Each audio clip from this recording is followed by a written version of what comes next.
was calculated after charging 25,000 for abnormal loss. After charging 25,000 for abnormal loss of goods by fire. तो आग लग गया, आग लगने के वजह से 25,000 का जो स्टॉक रखा हुआ था वो जल गया। कब जला? 2017-18 में। तो वही साल में उसका एडजस्टमेंट करेंगे।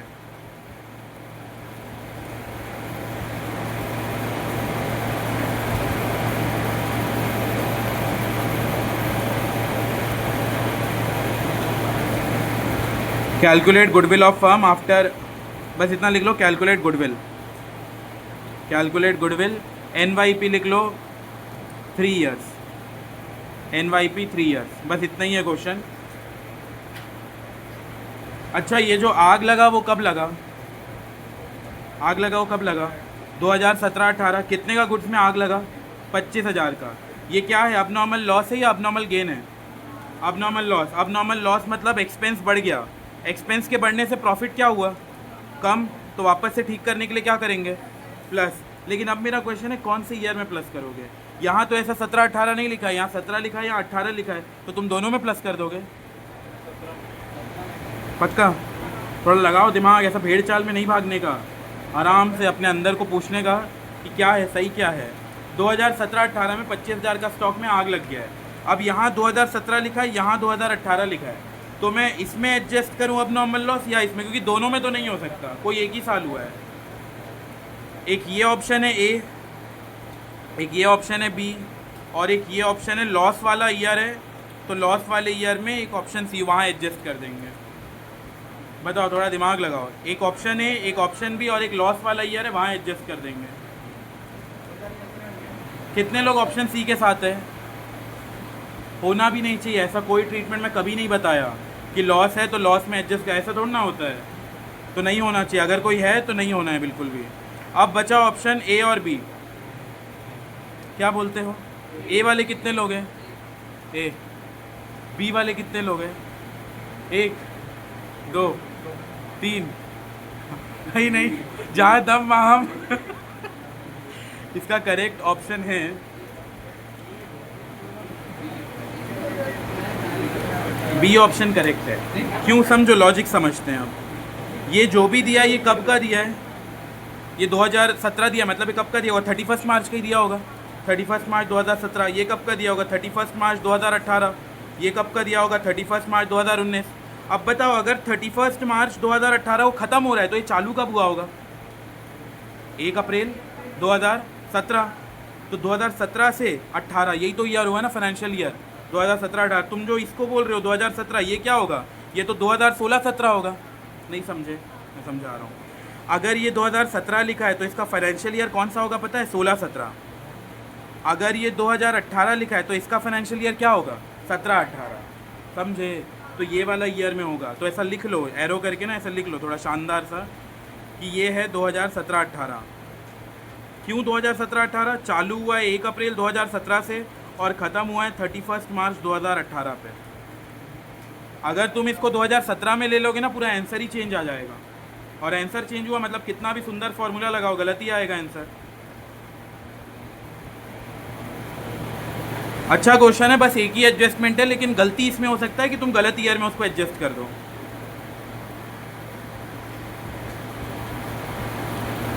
ईयर था, ईयर के बाद था प्रॉफिट, प्रॉफिट के बाद है एडजस्टमेंट। प्रॉफिट कितना? 1.25। जिनको आता है वो स्टार्ट कर सकते हैं ना। मैं तो ईयर बता दिया कौन से ईयर में एडजस्ट हो रहा है। फिर 187 500। अच्छा, ये सिंपल एवरेज मेथड से करना है या वेटेड एवरेज? सिंपल एवरेज, की क्वेश्चन में कहीं भी वेट नहीं लिखा हुआ है। और 62 500।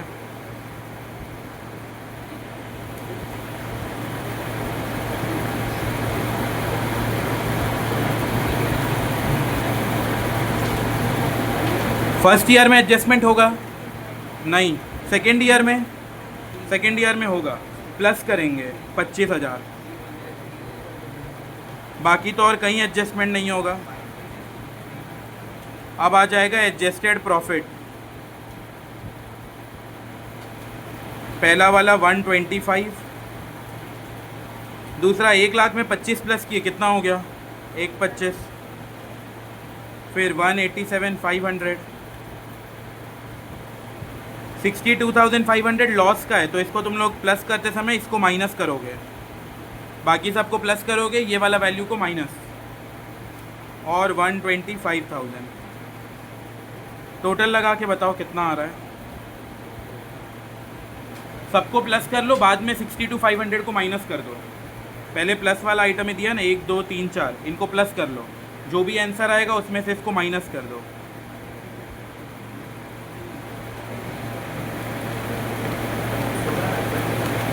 सोलह लाख 25,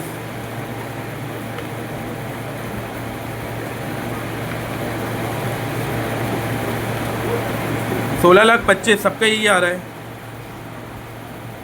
टोटल लगा लो। 16 लाख तो बहुत ज़्यादा हो गया, बहुत ज़्यादा। यहाँ तो गिन के 1 लाख 1 लाख 1 लाख और 1 लाख कुछ है।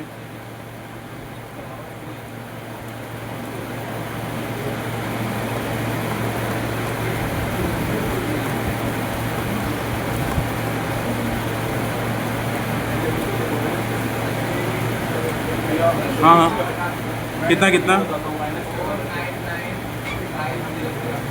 499,500 यही आ रहा है। 5 लाख बहुत आसपास था दुव्यांश, 5 लाख। ठीक है, ये हो गया टोटल प्रॉफिट 5 लाख रुपए। अब फॉर्मूला लगाएंगे गुडविल का। बताओ गुडविल का फॉर्मूला क्या था? AP average profit into NYP। तो 5 लाख कितने साल का प्रॉफिट है ये? 5 साल का, तो ये तो ईजिली डिवाइड हो जाएगा। इंटू NYP कितना दिया है? 3। 5 लाख डिवाइड बाई 5 कितना होगा? 1 लाख। 1 लाख इंटू 3 कितना होगा? 3 लाख। बस, तो जिसको भी हम बिज़नेस बेचेंगे उससे 3 लाख एक्स्ट्रा मांगेंगे, अधिक चार्ज करेंगे, क्योंकि वो हमारे बिज़नेस से आने वाले 3 वर्ष में 3 लाख कमा पाएगा।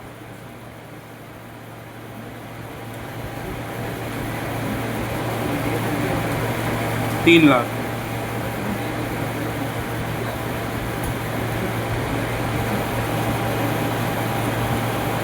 आया क्या? ये बन गया।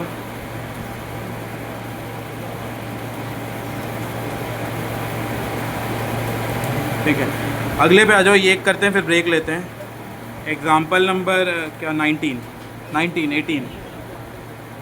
एग्जाम्पल 18।